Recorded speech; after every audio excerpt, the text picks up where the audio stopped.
സുഭാഷിതങ്ങൾ 8-ാം അധ്യായം. ജ്ഞാനം ദൈവദാനം. ജ്ഞാനം വിളിച്ചു പറയുന്നതും അറിവ് ഉച്ചത്തിൽ ഘോഷിക്കുന്നതും കേൾക്കുന്നില്ലേ? വീഥികളിലും വഴിയരികിലുള്ള കുന്നുകളിലും അവൾ നിലയുറപ്പിക്കുന്നു. നഗരകവാടത്തിൽ വാതിലിന് അരികെ നിന്നുകൊണ്ട് അവൾ വിളിച്ചു പറയുന്നു, മനുഷ്യരെ, ഞാൻ നിങ്ങളോടാണ് വിളിച്ചു പറയുന്നത്. നിങ്ങൾ എല്ലാവരെയുമാണ് ഞാൻ ആഹ്വാനം ചെയ്യുന്നത്. അല്പബുദ്ധികളെ, വകതിരിവ് പഠിക്കുവിൻ. ഭോഷരെ, ശ്രദ്ധിക്കുവിൻ, കേൾക്കുവിൻ. ഉത്തമമായ കാര്യങ്ങളാണ് ഞാൻ പറയാൻ പോകുന്നത്. എൻ്റെ അധരങ്ങളിൽ നിന്ന് ഉചിതമായ വാക്കുകൾ പുറപ്പെടും. ഞാൻ സത്യം വചിക്കും. തിന്മ എൻ്റെ അധരങ്ങൾക്ക് അരോചകമാണ്. എൻ്റെ വാക്കുകൾ നീതിയുക്തമാണ്. വളച്ചൊടിച്ചതോ വക്രമോ ആയി ഒന്നും അതിലില്ല. ഗ്രഹിക്കുന്നവന് അവ ഋജുവാണ്. അറിവ് നേടുന്നവർക്ക് ന്യായയുക്തവും.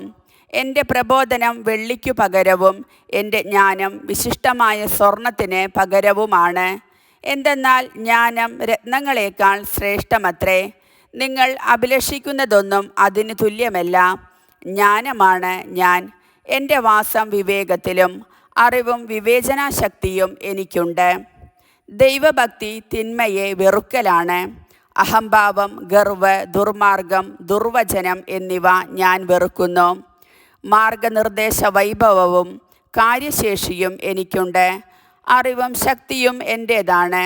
രാജാക്കന്മാർ ഭരിക്കുന്നതും അധികാരികൾ നീതി നടത്തുന്നതും ഞാൻ മുഖേനയാണ്. ഞാൻ മുഖാന്തരം നാടുവാഴികൾ അധികാരം നടത്തുന്നു.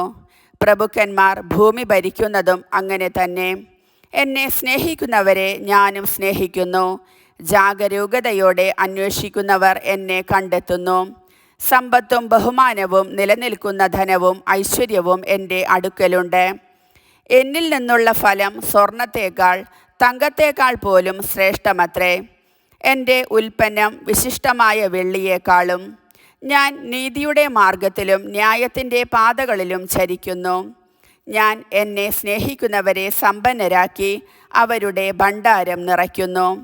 കർത്താവ് തൻ്റെ സൃഷ്ടികർമ്മത്തിൻ്റെ ആരംഭത്തിൽ തൻ്റെ എല്ലാ ആദ്യ സൃഷ്ടികളിലും ആദ്യത്തേതായി എന്നെ സൃഷ്ടിച്ചു. യുഗങ്ങൾക്ക് മുൻപ്, ഭൂമിയുടെ ആവിർഭാവത്തിന് മുൻപ് ഒന്നാമതായി ഞാൻ സ്ഥാപിക്കപ്പെട്ടു. സമുദ്രങ്ങൾക്കും ജലസമൃദ്ധമായ അരുവികൾക്കും മുൻപ് തന്നെ എനിക്ക് ജന്മം കിട്ടി. പർവ്വതങ്ങൾക്കും കുന്നുകൾക്കും രൂപം കിട്ടുന്നതിന് മുൻപ് ഞാനുണ്ടായി. ഭൂമിയോ അതിലെ വയലുകളോ ആദ്യത്തെ പൂഴിത്തരിയോ നിർമ്മിക്കുന്നതിനും മുൻപ് എനിക്ക് ജന്മം നൽകപ്പെട്ടു.